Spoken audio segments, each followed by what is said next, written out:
Hey everybody, welcome to Signals from the Frontline, your every Wednesday podcast brought to you by Frontline Gaming, where we talk about all things 40K, what's going on with Frontline Gaming, and what's going on in the Warhammer community.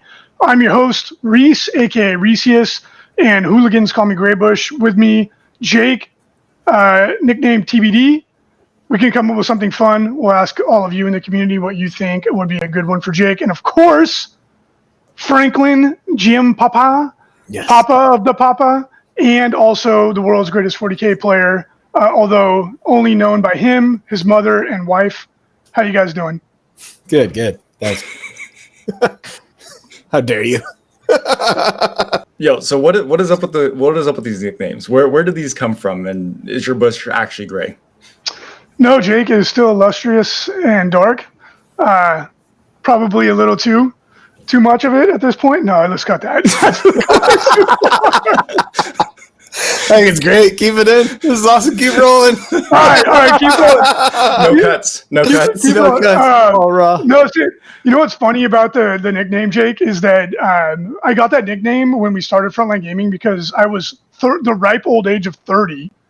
And old, well, all the other That's guys still are not in their young. 20s. Let's be fair. Well, don't tell my wife that. She swears she's still like, young and boisterous, and I'm like, yeah, you're over 30. But back then, Frankie wasn't old enough to even buy a beer when we started Frontline Gaming. So to them, I was old, and I'm like, so what does that make me now? Like Dust Bush or something? You're dust in the wind, my friend. Dust in the wind. But my original nickname, Reecius, people who've heard the show have heard me tell it. I'll keep it short. In college, when I was in college, the Gladiator, the original one with Russell Crowe came out, and my friends and I were obsessed with it. So we all called each other, like my buddy Tony was Tonius Maximus, and then there was Madamus Maximus, and then there was, I was Reecius Maximus. And for whatever reason, mine stuck. And then when I got onto the forums, back when, like Daka and all of those sites were the only, like pre-social media, and that was where you talk, you had to have a screen name. So I was like, well, I don't know, Reecius, because that was what my buddies called me, and that was it. So it's kind of stupid, but that's where it comes from, and I've stuck with it all these years. So, what about you, Frankie? What about how did yours come about? Oh, mine's it just kind of like happened one day. Like the community just decided that I was the world's greatest. No, I'm just kidding. Back in the day when we were doing Signals, every episode I would start mentioning that I was the world's greatest 40K player. And he's like, what are you doing? And I was like, just wait. And then we went to a Adepticon. I think it was like my second Adepticon or something like that. And all these people started walking. Oh, okay, all of them. There were like 5 or 6 people that had walked up. And they're like, oh my God, you're the world's greatest 40K player. And the disappointment on Reece's face was priceless. And he just shook his head. He's like, oh my God. So it became my nickname for a long time. Some people made like a meme with like the world's most interesting guy and put my face on it. Yeah. All this stuff. It was amazing, dude. So anyways, that's where that nickname came from. Nowadays, I don't think I'm the world's greatest 40K player anymore. But I haven't checked in a while. So But remember, Frankie, though, because you were actually the number 1 ranked player, and it was before the ITC. I can't even remember what it was called anymore. There was another ranking format that was the first one. And it was by a super nice Australian guy. Yeah, and I can't remember what it was called now. It's so long ago. But his scoring algorithm, like, really favored us in California because we had local tournaments that were really big. So you could be the number 1 player in the world by just going to this one store in Sacramento and doing well in those tournaments, which we did. And back then, Frankie and I were ultra competitive in 40K. That was back when, like, I won 3. It was like Al Bundy. I won 3 GTs in 1 month.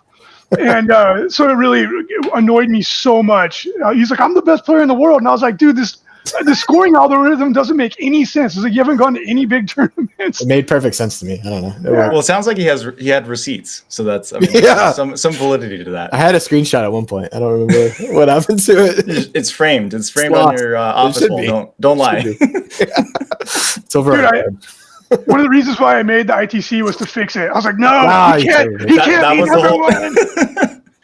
There you have it, ladies and gentlemen. That is how the ITC was formed. Yeah. So that Graybush could make sure to not allow the best 40K player in the world to have his moment. That's fair. It's totally understandable. But yeah, I mean, it was great. It really did kind of spark everything for the ITC, because we were so into it. We were all just like watching the rankings like every week and stuff. And sometimes he wouldn't update them in time. We're like, no, we like wouldn't see it. It was fun. Yeah. Good old days. Yeah. The funny part is even after we quote unquote corrected it, and I say that with,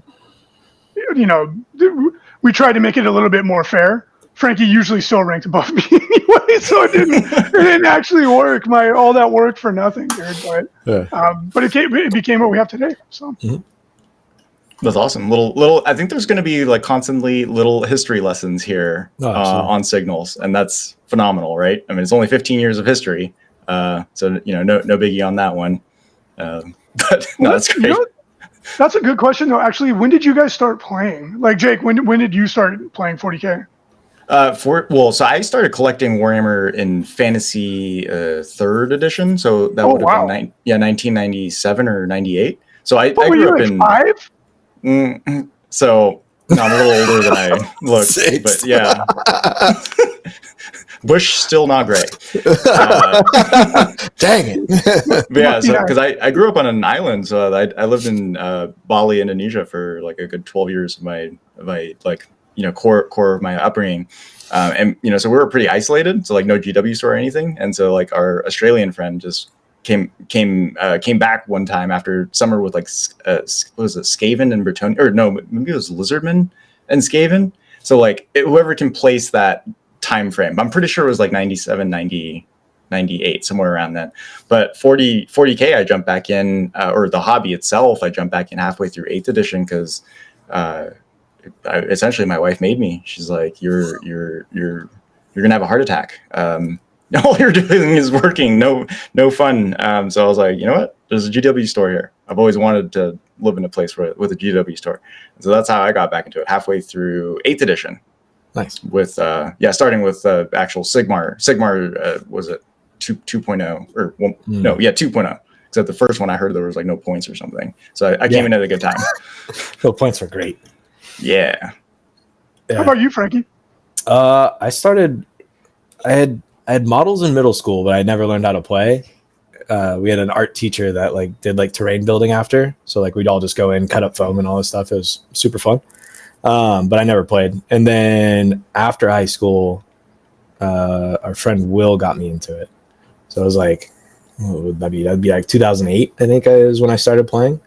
And that was like towards the tail end of 5th edition. So I think I played 5th with you guys for like a couple years and then switched over. So, yep, that's it. Yeah, because that's when I met you. Yeah.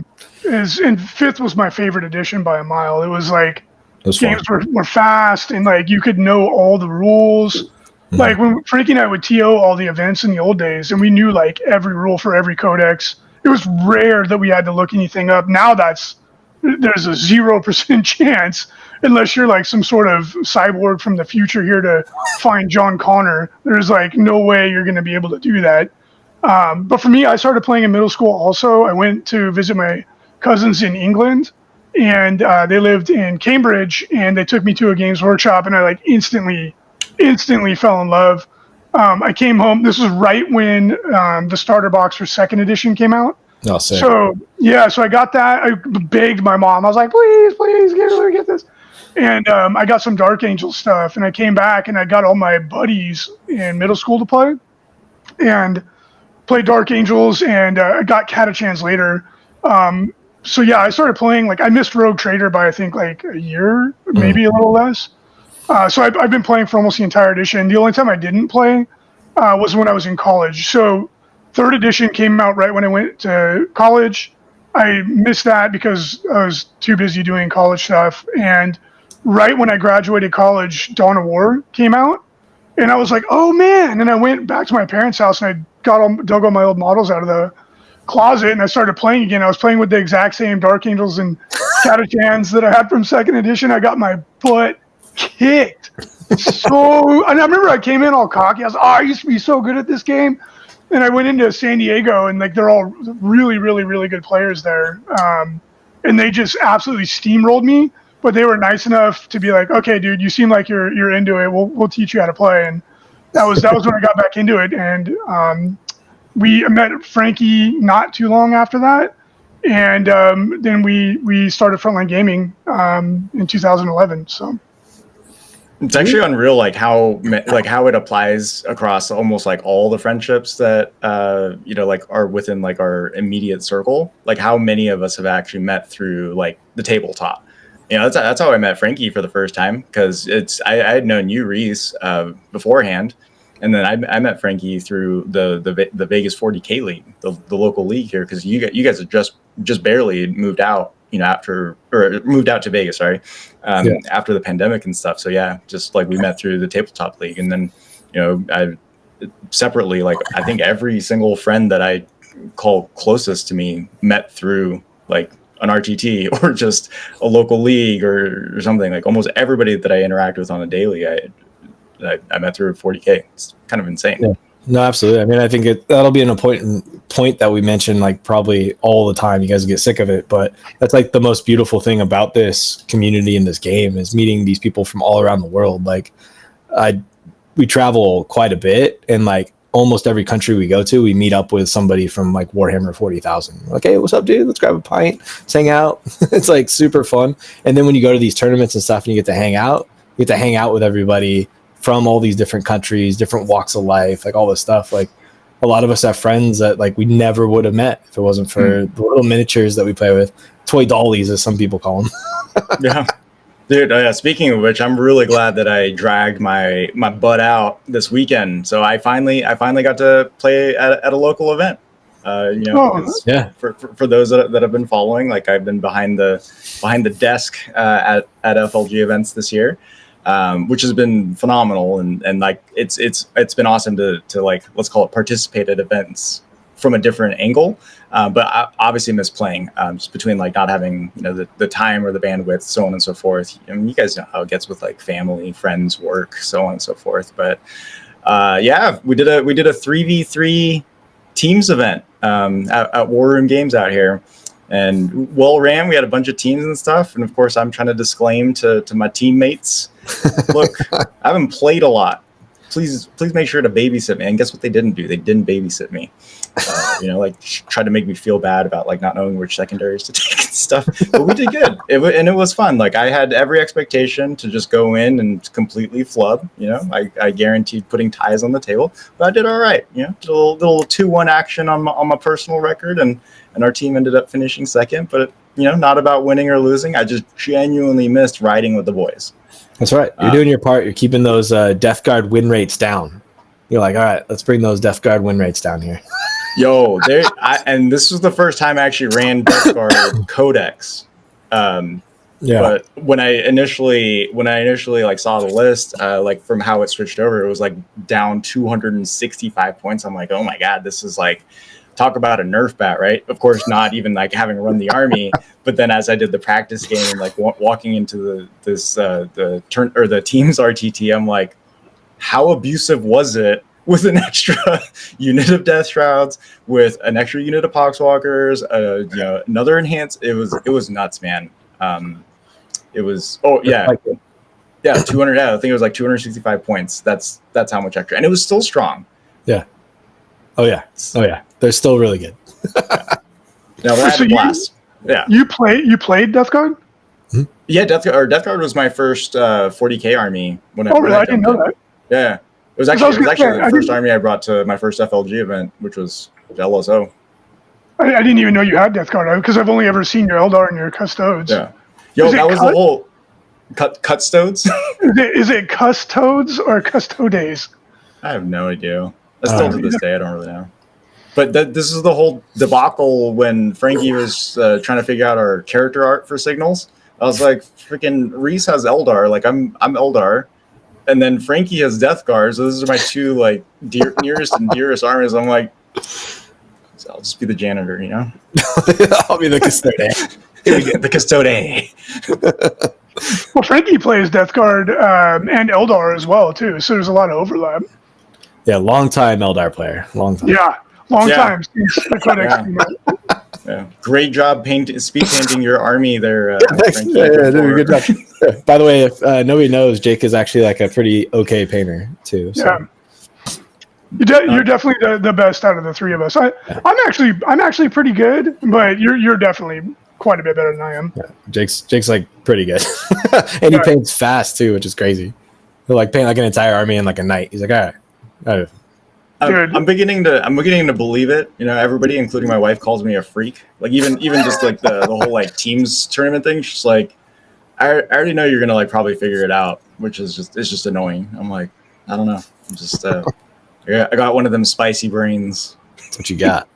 So how was the 3-player team format? I've never done that before. It sounds fun though.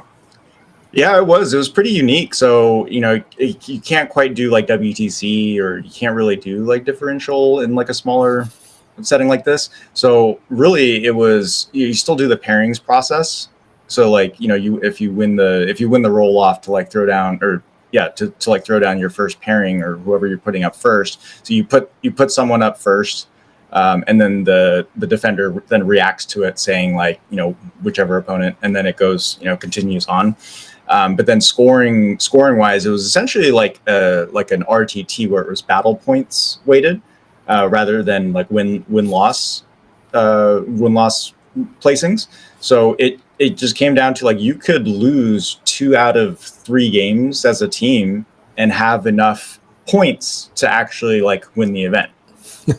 So it was pretty fun. I think the format worked for like a 1 day, 3-person format. But yeah, it was definitely unique. That sounds. I actually really like that, because we ran the team event. Well, we run quite a few of them now, but we had the Las Vegas team tournament that we ran for a while, and the venue was so expensive we couldn't make any money at it. Yeah. But we're talking about bringing it back in January, and we've been debating format for that. So we'd love to hear feedback from the listeners.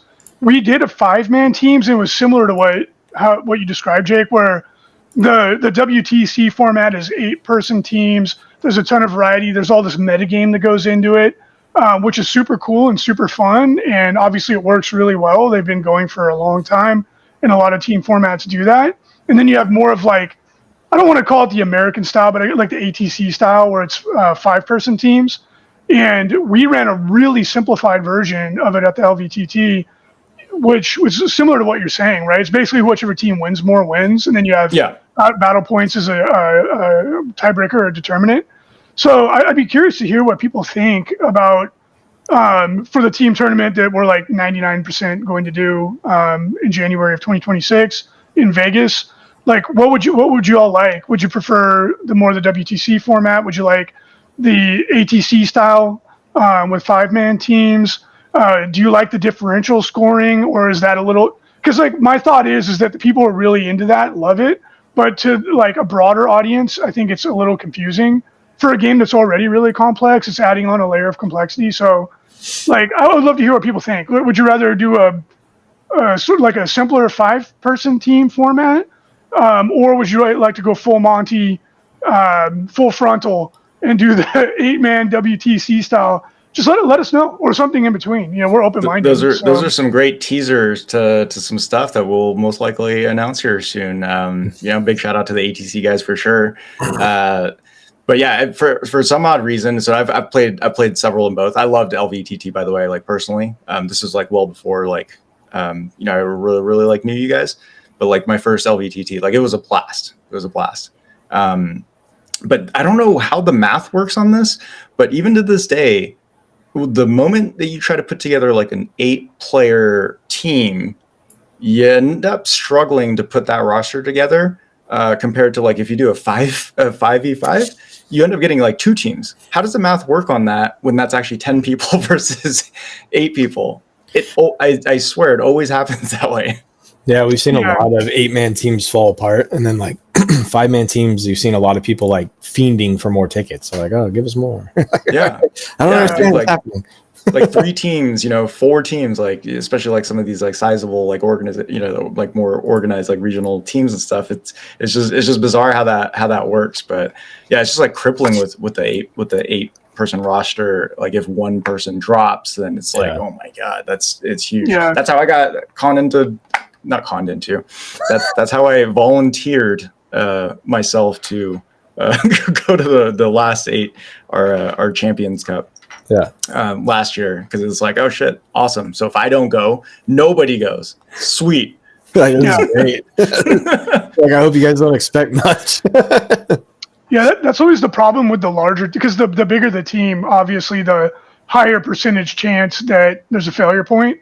And it's like you have to have 8 different armies, which can be challenging for a casual player that like only has 1, maybe 2 armies. And so like logistically it's more complex. Like I always felt like the 5-player teams was more approachable. It's like the scoring is simpler, it's easier to get a team, less likely that your team drops because one person had an emergency or whatever. So yeah, I'd be curious to hear what people have to say, because I like both, but I definitely think like 5-man more approachable. It's easier to jump in. 8-man is more of like it's like the Grey Poupon of team tournaments. You know what I mean? Like that's for the 40K. What do you call it when you like fancy food? Connoisseur. That's for the 40K connoisseur. I was going for bougie, but connoisseur is nicer. Yeah. But speaking of events, so Nova just closed or just happened. Pretty surprising as to who took that first place for 40K. Yeah, it was. What do you guys think, longtime Eldar players? I was stoked, dude. Well, because first of all, Folger, I was actually just chatting to him like 10 seconds or before we started. So congratulations, Folger Piles. I got to hang out with him at Adepticon. He's been winning a bunch. And I didn't think his name was real. I was like, this has got to be baloney, dude. I was like, but really super nice guy. I really enjoyed hanging out with him and his whole crew at Adepticon. Really, really interesting list. Like, so first of all, I'll take anything I say with a grain of salt because I'm just getting my training wheels off, like getting back into it. But Frankie are in a couple different group chats for 40K, just like everybody is. And we were breaking down the list because there's a couple of us that are like dedicated Eldar players. I was like really interested in it, and I'm curious to hear what you guys think. But I'll do a quick rundown of the list just so people know what we're talking about. And this, of course, Nova, awesome event. Totally recommend going. I've only missed it a few times. Basically, since I've lived here, I haven't been able to go because I've had so much going on in my personal life. But I really wanted to go this year, but we went and visited my grandparents, as you saw last episode, in California because the baby's coming and didn't want to miss it. Anyway, so it's Eldari. It's a war host, which, Frankie, I'd love to hear your thoughts because you and I were talking about it on the car ride to LA. Frankie's pivoting to war host. For those you don't know, the war host is like movement shenanigans. It's extra battle focus point, and most of their stratagems are about getting extra kind of movement. They're the only detachment. They up to 3 units can get in and out of transports or move after shooting if you take Adjaman. So really quick, it's Eldrad, Fugin, Jane Zar, Lycus, Magan Ra. I was really curious why I've been seeing that in winning lists. So I went deep on it. I was like, why is everybody taking Magan Ra? It seemed terrible to me. He had 3 units of Corsair Void Reavers. Those are the Space Pirates. I believe you can only get them in a kill team box. You guys can correct me if I'm wrong on that. So I was looking at, I'm like, why the heck are they playing that? They're really good though. They're only 60 points in their battle line. Wave Serpent, 5 Dark Reapers with Magan Ra and a Falcon, 10 Fire Dragons with Fugin. They go in the Wave Serpent. 5 Howling Banshees, obviously with Jane Zar, so they auto advance 6 super quick, especially in Warhost, where you get +1 inch on some of the movement tricks, so they can just fly across the table. Rangers, 3x5 Swooping Hawks, 3x5 Warp Spiders. So really, really, really, really fast army. The Swooping Hawks are surprising. They hit surprisingly hard. They have a lot of shots. They do mortals. I think everybody knows how good Warp Spiders are at this point. Again, really, really fast, really good shooting. He doesn't take any power blades though, Frankie. I'll be curious to hear your thoughts on that. And then you got the hammer in the Dark Reapers with Magan Ra out of the Falcon getting in and out. With the reroll wounds, they can do a ton of mortal wounds with Magan Ra. And then obviously the Fire Dragons with Fugin are the true hammer. That's kill your knights, tanks, and Frankie can describe, because he taught me how to use the unit effectively. I use the exact same unit. They can kill 3 tanks in one turn when you pop out pretty easily. And then the Void Reavers, the little battle line units, OC 10, I think they're 10, or they might be 6-man units. But they have Scout, right? So with them and the Rangers, you can screen massively. You can scout 4 units forward if you're playing like Grey Knights. And they can run around stealing objectives. So really interesting. And then Eldrad was by himself too. He just ran around getting extra CP. I was like, dude, this is a cool list, man. I was like, it's very creative. So yeah, I was interested to see what you guys felt about it. I was really impressed. I think this looks like a really fun list to play, all about movement. So I liked it. Yeah, I mean, it's really good. It's cool to see Eldar back on some of the top tables. Yeah, the Swooping Hawks, you're seeing a lot of people taking a lot of units of those. And then the Warp Spiders, obviously, just with how fast they are, teleport around the table, all that stuff is crazy good in the missions. Yeah, I'm interested. Like, nobody really takes the close combat on the Exarch, but I really like taking the Exarch with the like Power Blades or whatever it's called. And then with Lycus, it's like 20 AP2 attacks from a little 5-man unit that goes 24 inches and charges. So I don't know. That's my personal preference, though. They probably just use them more for the shooting purposes. But yeah, no, I like it. I think it has all the tools. Like you said, the Warhost gives you options to jump out the Fire Dragon, shoot, jump back in, and then same thing for the Dark Reapers. And then the Falcon makes the Dark Reapers actually like pretty efficient for their points cost. I was running a 10-man unit of Dark Reapers inside of a Wave Serpent, and they're just not that great. So yeah. I could see where you could take the 5 inside of a Falcon. So yeah, you know what? To correct my point, I'm sorry. He does have a Power Blade array on 1 unit of Warp Spiders. Obviously, Lycus is going to go with son of a gun. Yeah, because that unit hits so hard. You know what's interesting too? He takes the Spinneret rifle on the other units, and I always liked the Ezarch Death Spinner because it's higher strength, higher AP, but then the Spinneret rifle has 18-inch range. That's the only reason I could think. Like, but I don't know. Like with how fast they are, I never had a problem getting in range. Yeah, so that's really interesting. But Frankie and I were talking about it on the ride to LA about how you see Dark Reapers all the time, but in my experience, they just don't do anything. But getting out of the Falcon, you get rerolls to wound. So with that, Morgan Raw has devastating wounds at 6 shots. So I was like, oh, okay, all right. Like you're gonna average 2 devastating wounds. If there's other units around him, you might get some random extra mortal wounds. I was like, okay, I can see it. Because for me, I was like, why wouldn't you just take an Autarch so that you can get back in the transport for free? But I'm not winning Nova, and Folger is. So, I got my old Morgan Rye of the old one. I was like blowing the dust off him. I'm like, all right, buddy, let's get ready to roll. Let's do this. Dude, the top 10 was pretty interesting. I mean, there were 3 other Eldar players in the top 10 for Nova. Yeah, I did really well. Yeah, you had Matt Laura, obviously, like super talented. He won LVO a couple of years back, but like he was running Eldar. Peter Elias was running Eldar, and then of course Folger with Eldar. But yeah, second place was World Eaters. Third, Derek Apshe with Death Guard, and not Mortarian's Hammer, by the way. Like Derek has been playing. What's the one called? The Sticky Objectives one. Yeah.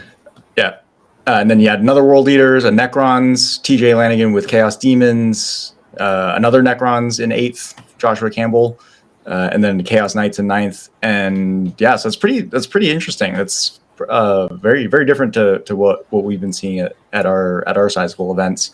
But I think if I remember correctly, Nova did apply the most recent rules update and points update going into it, right? I'm pretty sure, because people were all like, I saw online, everyone was like, I gotta change my list. So it's always a tough call for events where it's like it does, like we get it, like rules are rules, but of course it's at the discretion of the head judge, with any organization.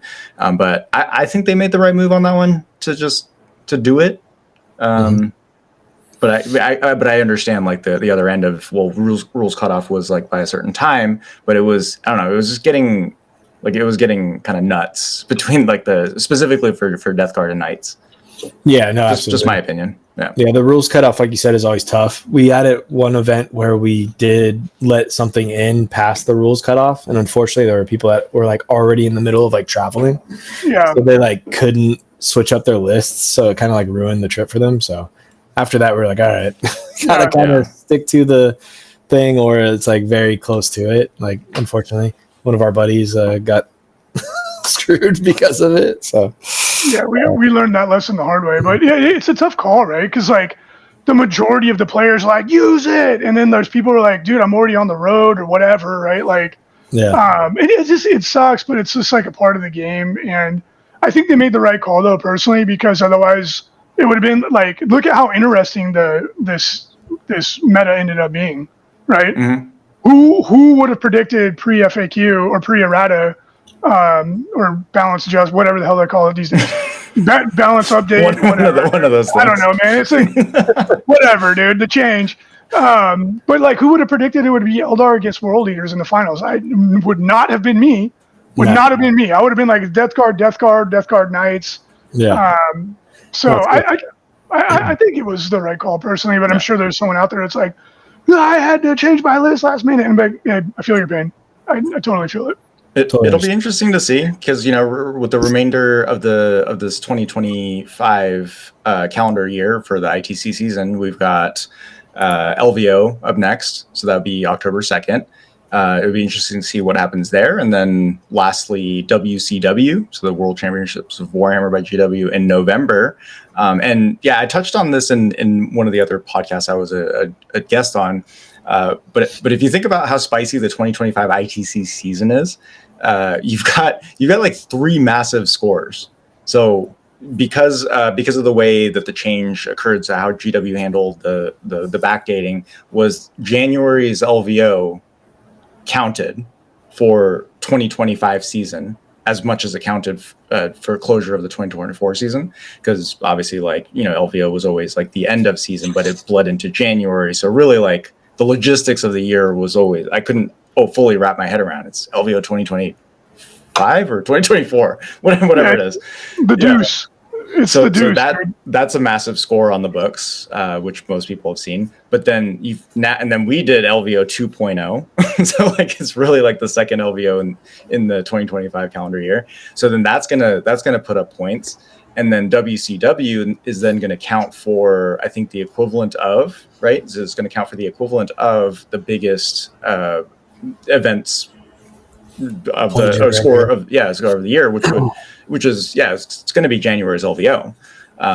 So there's three of these monster scores that are about to go up on the board, and two of which are upcoming in like the next 2 months. Yeah, and you have LGT, which is literally in like a couple weeks. Right. Yeah, Zach's event over there, that's massive. So like that, you got 3 massive events hitting at about the same time. It's going to be pretty funny. Yeah, that's right. The last month is going to be a huge shakeup for the ITC. You're gonna be like, oh my god, these scores are all over the place. It's going to be crazy. It's going to be exciting. Awesome, so yeah, if anybody can go to the LGT, Zach, really good buddy of mine, friend of the Frontline Gaming's, and highly recommend it. Some of the nicest people I've ever played in my life were at the LGT, and really, really professionally run event. So 100% recommend it. Mike Brandt keeps trying to get me to come out to the WCW, and like I just have not been able to go because of personal stuff. And like he's like, all right, this is the year, and I was like, I'm gonna have a 1-month-old baby. I do not foresee any tournaments in my future until 2026. So yeah, but I've heard nothing but good things about the World Championship event, especially the narrative. Supposedly that's like next level. Yeah. So I totally recommend that. There's some really banger events to round out the year. So hopefully people can make it out to them and pump up their score and participate in all these awesome events that we have coming. Nova again, I can't recommend it enough. I've always had fun in Nova. For sure. Yeah. So let's dive into the meat and potatoes of this Signals podcast for this week. Let's talk about Helbrutes. Just joking. Ooh. I think it's always gonna be too soon for that. I apologize. It's always going to be too soon. Like I feel uncomfortable inside, even saying we'll try again in 2028. mean, the sad part is you can't even buy Helbrutes. Yeah. They're sold I'm out surprised. on the website. I'm surprised Humanity was able to get an extra Helbrute because you can't buy them anywhere. So that was impressive unto itself. See, like, I But feel uncomfortable. Like, I want to move on from Helbrute. if you can't laugh about it, like what are you gonna do, man? Like, yeah. No, we're obviously not trying to troll, but like it was for anybody that has the internet, I think watched as events unfolded after Lone Star Open in 2025, which unfortunately from my end, this is just me speaking personally. I was like, man, like this was such an incredible achievement that we did as a team for Lone Star Open, like over 600 people at a regional event. I think that might be one of our biggest like ever. Yeah, no, I'm not. Yeah, I don't think anything. We always exclude LVO because LVO is its own thing. But yeah, for us to have clocked over 600 people, attendees, players, so on and so forth, like it, it's all publicly available. Like it was a tremendous accomplishment with so much going on and stuff. But of course, like we are, I get it. Like we are a competitive, like we host competitive events, we host tournaments, like it's in the word that it's inevitably going to be competitive. So we're, just bringing up the whole kind of public thing that went down. I don't think we have any intention of diving into like, we don't have to rehash it. I think everybody that knows about it, but more productively and constructively, it begged a lot of questions, truthfully. Like, I think that's a great talking point for us where like, look, we read everything, like we saw everything, we heard everything. And, it's not falling on deaf ears and stuff, by any measure, but, we certainly don't go out there saying that we've figured, we know what we're doing 100%. Like we've filled every single gap within our code of conduct or how we handle certain situations. But I think one of the biggest questions that was begged that I noticed is like, okay, so by the community, like, what does a redemption arc look like? Just for anybody who doesn't know what the heck we're talking about, there was a player that was undefeated. Turned out he had an extra unit that he shouldn't have because they're like not. I know it feels like when you're under the wave crashing of people online that are totally understandably venting, you got to remember, like, for every one person that makes a comment, there's 10 people that don't even know what's going on. So there was a player that unfortunately had an extra unit. It was found out after the event. The player was dropped from the event. Their scores were zeroed out. It sucks when this kind of thing happens. Unfortunately, it's not uncommon. And then that player chose to take a year ban. And we can go into why it's structured that way. So I'm sorry, I didn't mean to interrupt you. I just, like, before we went too deep into it, I just wanted to frame it so people knew, like, there's going to be a lot of people like, what the heck are you guys even talking about? You got to remember there's a lot of people that don't even have Facebook. They're not online. And they might have been in the dark. So I'm sorry. No, totally fair. I think I've just been trying to like put it behind us so much that I didn't even like reference what we were talking about exactly. But yeah, like I was saying, it's like one of the big subject matters that have been raised about this is, and it's a curiosity even from our end, because like I wouldn't venture to say like, look, I know that FLG we're the organizers. People are looking to us to kind of come up with format and so on and so forth. But realistically, like, and I think we've done a good job relaying this or really like solidifying this, especially within this calendar year with our events, is that, FLG has always been community driven and will always continue to be community driven. Despite whatever the optics are, I still know for a fact that a lot of people see us as like this massive like organization that, hosts or employs like hundreds and hundreds of people to like put on these events, but it's really not. But a lot of the feedback in the topic, be it like terrain format, rules format, so on and so forth, are very heavily community generated. Player placed terrain was a response to community feedback of saying like, the game state at the time wasn't, completely balanced, let's call it, when player placed or player optimized terrain was implemented, but that was community generated. When GW released like match play and stuff for, what was it? Was it just for 10th? Or no, I think it was like the desire for match play came about towards like the end of 9th. somewhere around those lines. I don't know. Yeah. I don't know the timeline.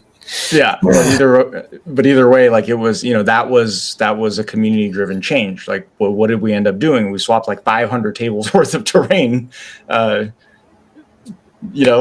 Outside looking in, like maybe it's not that big of a deal, but it's literally like 16, 17 of us on staff that we literally flipped 500 tables of terrain to match the format that the community wants.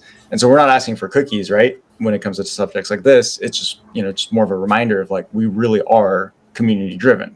So with that in mind, it's like, what do you guys think about that? Like, what does a redemption art for, the C word, any degree of cheating? Like, what does that look like? Because I've been thinking about this a lot. What do you think, Reece? Well, I've been in this game for a really, really long time, and I've seen people ready to take it outside and come to physical blows. I've seen people accidentally cheat. I've accidentally cheated at the Throne of Skulls tournament way back in the day, which one of the things that inspired the LVO. GW had an invitational event like way long ago, right? It was in Vegas. You had to win an event to come. I desperately wanted to get my golden ticket. I did. Showed up. It was 1,500 point tournament. Back then we played 1750 or 1850. So I had my Eldar list and I went, played 2 games because I had my army in my bag. I played the same thing all the time. I accidentally put out an extra unit on the table and I played for 2 games. Had no idea. My third round opponent, I'm totally blanking his name, the English guy that had the incident at LVO also. Alex Fennell, he's one of my really good friends. I'm sorry, Alex, I just completely it's my old age. I'm getting a little rusty in there. The gears ain't grinding. So he looked at my list and he read my list because Alex and I have played lots of times and he's really good and we've always had very close games. Except at Nova Invitational, he absolutely stomped me with the Big Bird list. Remember that with the Forge Roll Big Bird? I was so mad at him, dude. I was like, "How you're better than this, Alex? How could you put this on the table?" He's like, "But I won." I was like, so he read my list, looked at my army. He's like, "Reece, you have an extra unit of Fire Dragon." This is a 5-man unit. It was like barely over. I was like, "Oh my god!" And I went to the TL. I was like, "Dude, I played 2 games with the extra unit.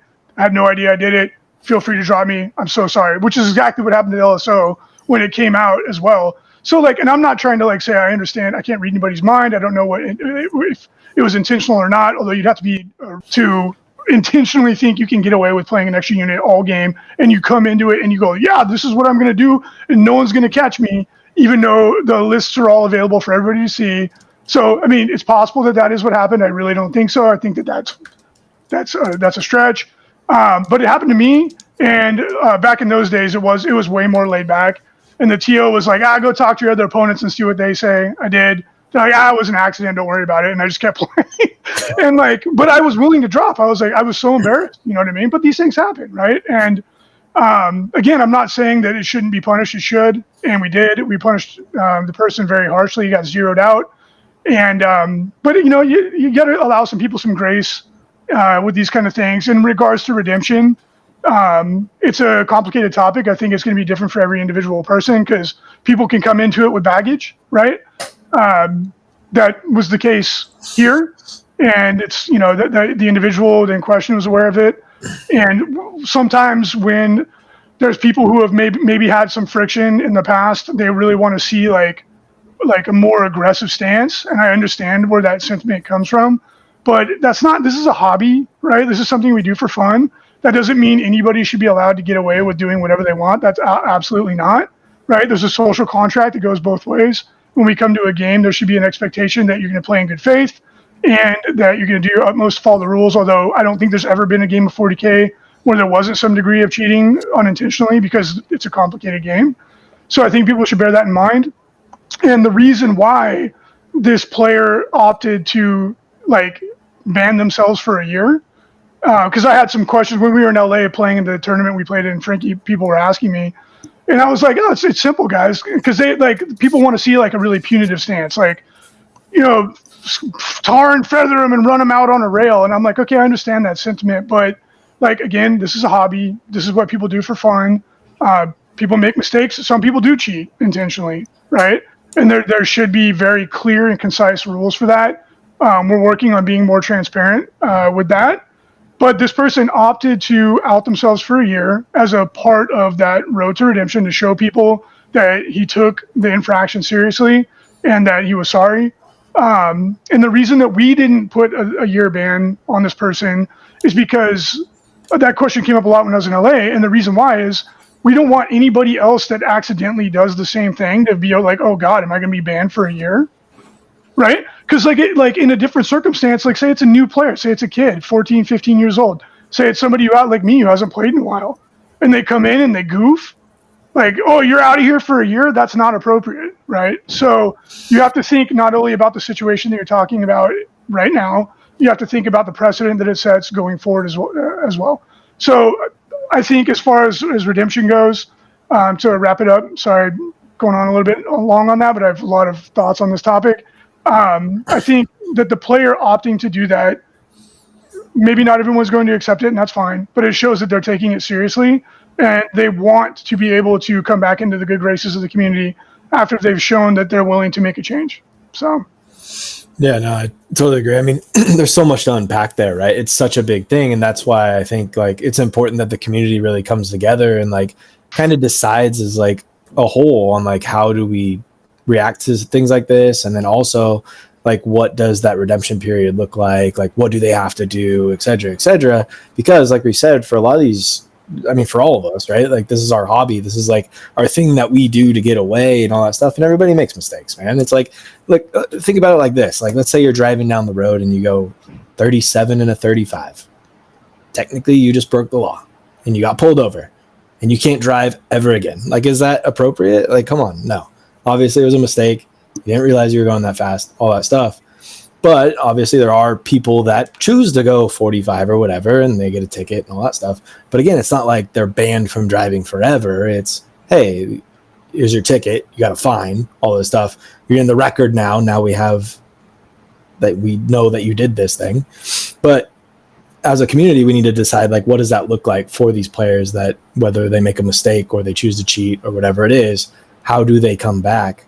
If and then like what is the acceptable like outcome of that, and it's like just think inside too, like Reece said, like we've all made mistakes. Like I've made mistakes, I've made rules mistakes in a game, and man, if the community came after me like that and just jumped on me or like you need to stop playing, you're a terrible person, like God, that would destroy me, because this is my community. Like this, I love this community, like we were talking about earlier. I love all the people I've met from all around the world and all that stuff. And, you know, I don't think that's necessarily an appropriate reaction for me maybe making a mistake or whatever it is. Like, it's unfortunate. But I think that gives us an opportunity here as a community to, like, really come together and decide, like, okay, cool, this is the new protocol. This is how we decide to deal with these things in the future, and everything else, and then make it so everybody can see. And then we can go from there. yeah, and to that point, Frankie, we had a lot of people asking us, and we were asking them, and to Jake's point too, like about being community driven, like we have our opinions on it, but at the end of the day, this is a business for us.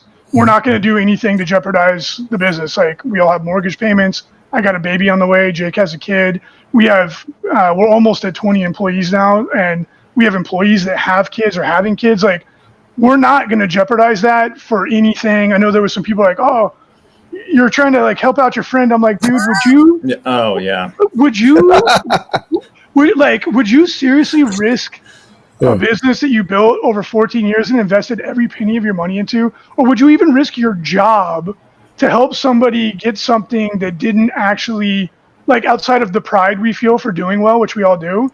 It's not like, I would understand risking your job to get your buddy $1 million or something like that. Like, okay, still unethical, but at least I could conceive of it. But not for like to win the local 5K, fun run. They're like, oh, I gotta cut through the woods and I'll distract the judge. Like, what?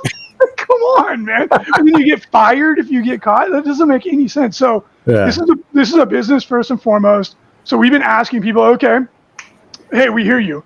Like, you think that our judging could use a tune-up? Okay, we're gonna do it. So what should we do? You want more transparent and consistent ruling that's put up front? Okay, done. We got some SOPs that we're rolling out that will be much more transparent. You want the judge to show you in the app how they're getting the ruling? Done. We already started doing that. We're going to do more of it. You want us to be stricter? Done. Jake, what were you telling me? Like this year, in the last year with yellow cards and red cards. Not that we're proud of being punitive, but Yeah, and in all fairness, on the other end of it, it's like yes, it is a business and it's a huge department for our operation, which is like the event side of things. Like yes, it is business, and we've got a whole customer service aspect surrounding that. But just as importantly, we're running tournaments, we're hosting tournaments. So I 100% acknowledge like the amount of responsibility on our shoulders to protect the integrity of the game. And that's what we started or like addressing more publicly and more seriously, like as seen through our player packets, so on and so forth. But also like working alongside our judge team specifically for 40K, but not just only for 40K. It's across the board. Like we have like a formalized, like standardized, like baseline of how to handle situations and kind of what our stances are. But on the 40K being like some of our biggest, our biggest attendance drawing events, is like we've made an insane amount of changes, starting with Cherokee Open of this year. So we're going. It's relatively fresh, but giving our judge team like guidelines to stay within, but then to be able to have the tools to essentially do their job. Like the how, the why, the so on and so forth. But yeah, we've administered this year the most yellow and red cards basically in many, many years. And that's not just like you were saying, it's not just like our judge team just handing stuff out. It's just like we're making it very clear, like, look, it is our jobs to protect the integrity of this game. So that's what we're doing. And, nobody's being like rude about it. It's just upholding like, the rules and stuff. And the same thing for this incident that just occurred at LSO is like we have to follow our playbook. It was a yellow card offense, which we took a little bit further just in light of everything, but objectively, because like I think this episode is a good practice for anybody that might have followed the whole situation to hear it objectively without names being named, without like any sort of like personal injections here.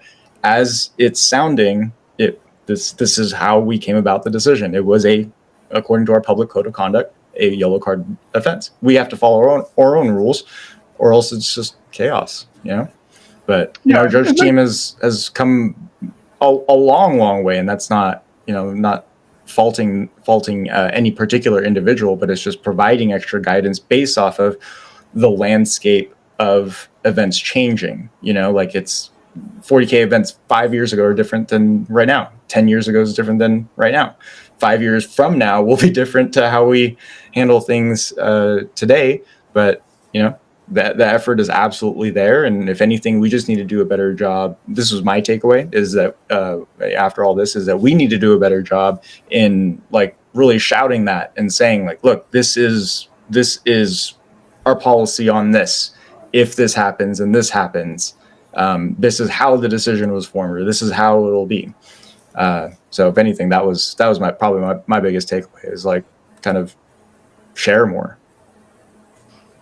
Yeah, and like I was saying, we're not proud of the fact that we've given out more yellow and red cards, but we are taking the feedback seriously, and we have been cracking down more than ever before. So, Frankie, what were you? Or sorry, and the last point on that, and then LVO based off of feedback will be everybody will be granted. I can't remember if it's 10 or 15, but like 10 to 15 minutes pre-game to account for terrain, reconfiguration as well as list checking. Yeah, and I think that's totally fair. I think that's an important note to take too. Is like in Reece's story, how Alex Fennell found that Reece had an extra unit or whatever. That there is a portion of responsibility that goes onto the players to make sure your opponents are playing the correct models and stuff, and that's why it is one of those rules that's in the player pack and all that stuff, is to go over your opponent's list before you start playing. Number one, so you understand what they're playing with, but then also it's kind of like a spot check on things like that, because I saw some comments and stuff that were like, oh, the judges need to look over every list. And you're like, well, even if they did look over every list, things like this, they're not going to catch. Just like while you're playing the game, the judge won't know if they're playing a rule wrong, right? You have to notify the judge.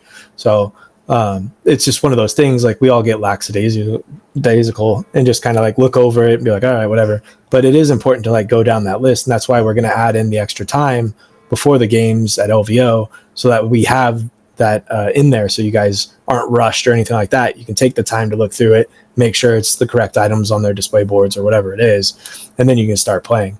So yeah, and then another note, there is responsibility on all the players. Obviously, not all of it. You shouldn't be bringing extra models. You shouldn't be bringing extra points, anything like that. That is 100% on you. But there are safeguards as well to where you as a player could catch these things when you're playing with them. Yeah, that's exactly correct. Like the onus of responsibility is on you to make sure you're playing the correct list. Absolutely, it's full stop, right? But also, like if you're, because again, like if this player hadn't been winning their games, I don't think anyone would have even cared. Like I've always said, like no one cares if someone's 0-4 and then they have an extra model. No one cares. Yeah.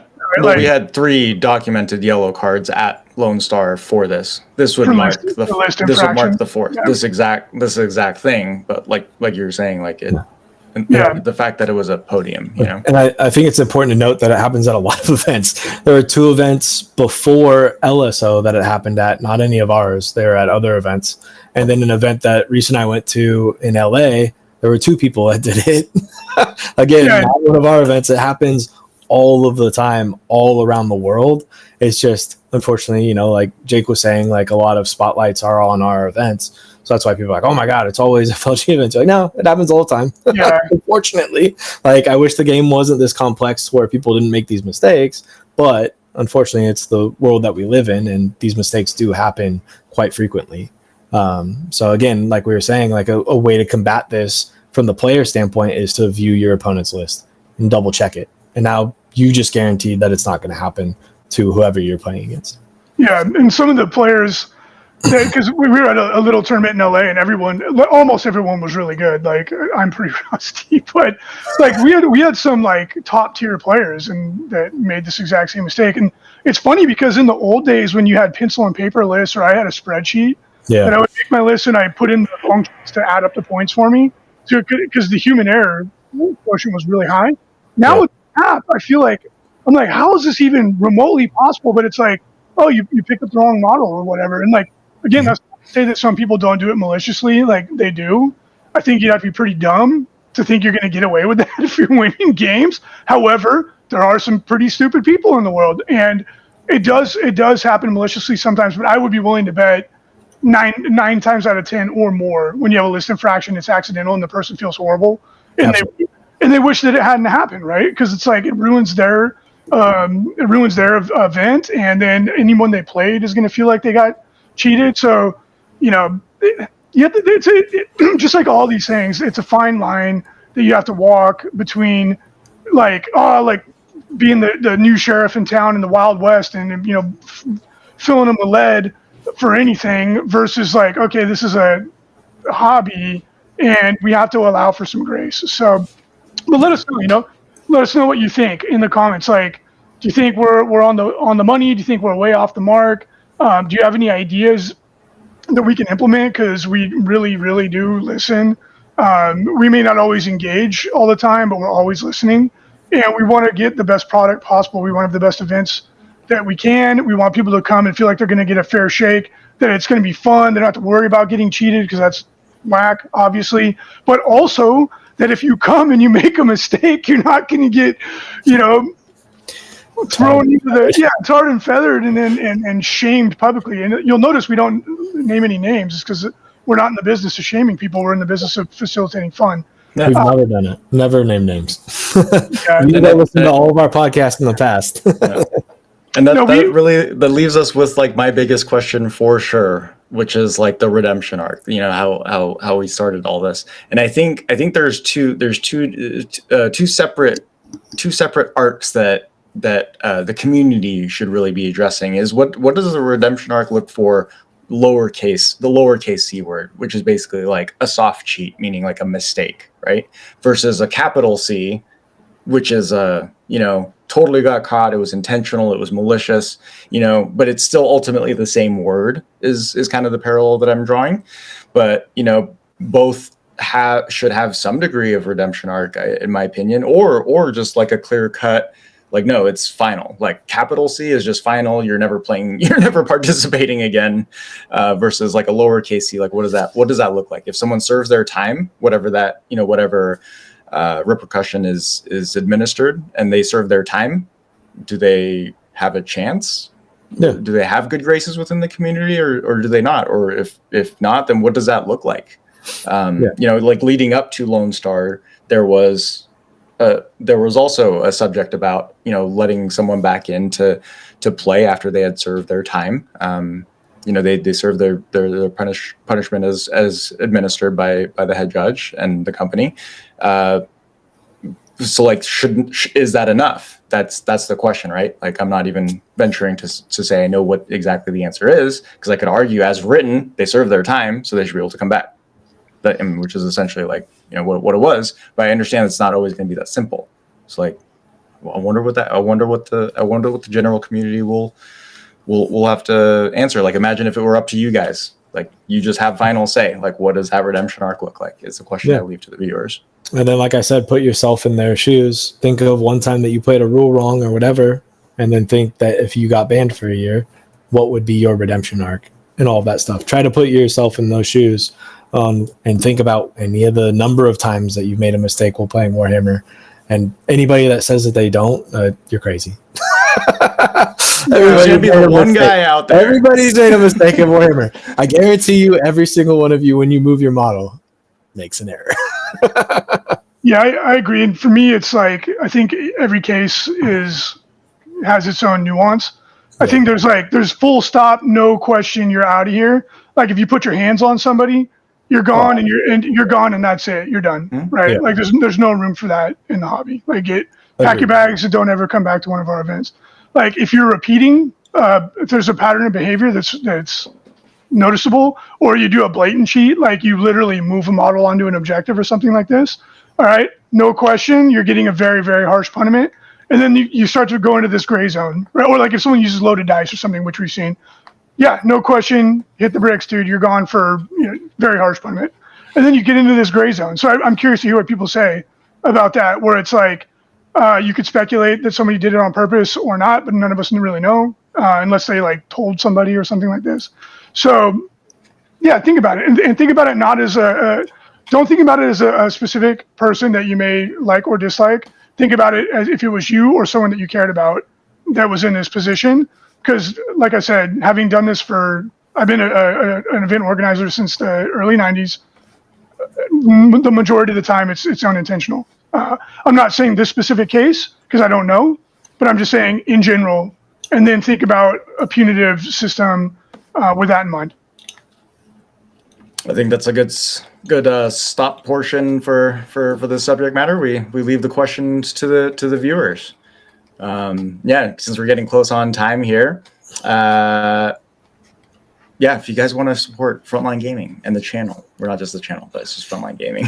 Obviously, we have an e-commerce store, so feel free to grab any of the pre-orders that you might be interested in through our web cart, which we post promptly on pre-order days, Saturdays at 10 a.m. Pacific Standard Time. Sometimes it's 10:01, sometimes it's 10:05. Small company. Yeah, but things move fast on our web cart, but we always have the pre-orders up there, and we greatly appreciate you choosing to shop with us in any case, whether it's events, e-commerce, or your tabletop setups like your mats and terrain, which we all make. So we got for 40K news specifically, we've got the granddaddy and Nemesis Dread Knight. It's a mouthful. The Grandmaster Nemesis Dread Knight also coming out as a solo and solo model release, right? I think it's pretty cool. I think his weapons look pretty sick. Then we've got new knights coming out, and what's it called? The Sekitar? The Sekitar? The Zinchuggy robots. Those things are ugly, dude. I'm sorry, but they're horrible. Yeah. I'm not a fan of those at all. But hey, that's just my opinion. Yeah, not great. Yeah, the knights. Sorry, go ahead. I'm curious to see how the knights are going to be in the new codex, because having just played them and steamrolling everybody that I play. Oh, that's not true. One of my games was really close. I still won, but it was very close. They felt a little strong, They felt a little strong. And it's honestly, it's the Forge World Knights. The Knights in the Codex, I think, are totally fine. They get stomped in melee. Like anything that's really good in melee just runs them over. But the Forge World Knights with the invul save in combat, I was like, God, this is so good. I was like, you can make mistakes and still win, So we'll see. I want them to be good, but I felt like they were a lot when I played them. That's totally fair. But the new Raven Guard hero honestly looks amazing. Yeah, I think they did really good with the sculpt. I love Raven Guard. Like the Raptors are my favorite Space Marine chapter, the successor chapter to the Raven Guard.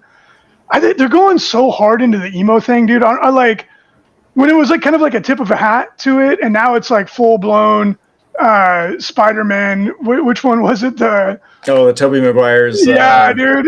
When he's coming out doing the stupid dance, and I was like, I feel like we're in that realm now, and I'm like, the model is really good. Technically, it's amazing, but I'm like, dude, I don't know. It's like we're leaning pretty hard into this, so I don't know. I'm curious to hear what other people think, but I was like, you're just too preppy, Reece. Well, the other dude with the like, there's a Shrike. Was it Shrike? Yeah, where he had his like hair over his eye. I was like, oh, okay. I was like, come on, guys. Like, that's why he had to step away. He's like, my daddy hates me. I'm out of here. Like, oh, it's not a phase, Mom. So. Be on the lookout for this too. I almost forgot. Oh my god, the background. Almost see it. It's a new laser line. It's the Ultra. Laser line Ultra. That thing, you could, when that spaceship comes in November, if you have one of these, you'll be able to communicate directly with the aliens that are coming, because the thing is so bright and intense. When Frankie showed it to me, it put a green line across the entire shop. Yeah. It's pretty good. I was like, what? we had the prototype at. I'm just flashing it randomly, and I'm just blinding myself because it's reflecting off of all my stuff here. But we had the prototype at Cherokee Open, and I think it was Junior that cast it from like Reg all the way to like when I was on the other side, and it was like, oh my god. Obviously, it casts like a very, very bright beam, but is extremely tabletop functional. There's like no mistakes that you can make on the site. And it's USB chargeable, right? Yes, sir. USB chargeable. Whoop, whoop. Yeah, be on the lookout for this. It comes down to I got to take a product picture. One day it'll be online. Yeah. And we've got the FLG tables incoming soon, or the restock. Apologies about the delays on that side. And a couple other cool things that are in the works, but not necessarily like immediate releases. So you can always check that out under the new section or the pre-order section on our web card. Whoop. Yep. We won't start it for this week's episode, but definitely are going to be doing like a community spotlight segment towards the end of the episode, like right around this time. We're not quite sure like what it's going to be yet. So some of the ideas that we were batting around was like, I'd love to pick out, like tag, use hashtag, signals or FLG signals on Instagram and have your model featured, or, like say something funny, or if you want to be roasted, just joking. Or if you want us to ask a question or answer a question, just, something community related, including like, those that we work closely with, including like our friends, our tournament organizers. Like we even have like a community events link in a section on our events hub. Cause that's, we genuinely like support all events and our homies and stuff. So you can check stuff out there. We can do shout outs in that segment. I don't know. We'll kind of leave it up to the community for the community spotlight section. I think that makes sense. Amazing. Right? But yeah, let us know. Like Jake said, let us know what you guys think about the format. Let us know if there's anything that you guys want us to talk about on the podcast, all that stuff. And yeah. Good to be back. That's it for today, folks. Yeah, we'll knock the ring rust off as we go. Thank you for listening, and if you have any feedback, fire it away, and we'll be happy to address it. Oh, we did have one community question. Let's not forget that. Sorry. Again, we're a little rusty. It's been a while, but we're happy to be back. So we had a question from screen name Cramped 32. I don't know what that. That's amazing. Yeah, That's pretty solid. can a TO from another country be able to participate in trying out the new terrain program? I'm assuming English isn't the first language, so all good. But yeah, Frankie, Yeah, absolutely. Yeah, I forgot to post the link on the last episode, so that's my bad. I'm sending it to Jake right now, so make sure that it's in the notes. So yeah, anybody that is a tournament organizer, whether you're running an RTT, GT, whatever, anywhere across the world, let us know. Post in there. We're doing a big program for prize support starting now and then going all next year. We'll be giving away all sorts of FLG products, all of that stuff to help support your community and grow your events. So make sure to sign up if you run any kind of event. So, and I'll shoot that link to Jake. It'll be in the show notes. But yeah, I think that's all we got, guys. So yeah, thank you so much for tuning in. We really appreciate it. And we'll catch you all next week. Yeah, hit that like button, subscribe, comment, share. Okay, I'm done. I'm gonna. I like it. See you guys.